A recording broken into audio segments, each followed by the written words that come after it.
even if you haven't hit anything, you've been cutting along, those trees are there for 25, 50, 75, 100 years.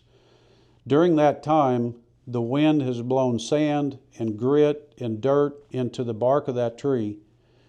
Even if you haven't hit the ground, that chain is still what I call glazed. So we're going to want to take that off at every tank filling.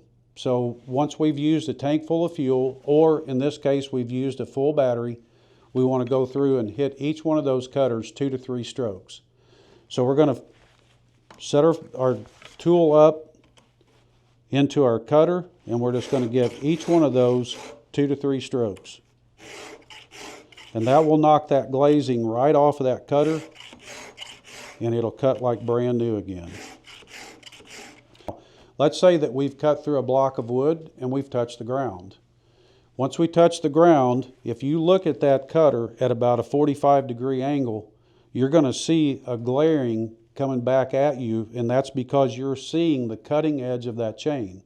If you take a knife, a hunting knife, and look at the edge of it, you can't see the sharp edge of that knife with the naked eye. You shouldn't be able to see that with your chainsaw chain either.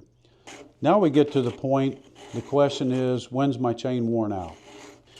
On all of our steel chains, there's a laser mark back here at the back that does 2 things. It gives you a 30-degree angle to pattern your top plate angle by, and it also gives you a length that whenever you're back to that mark, your chain is worn out and time to replace.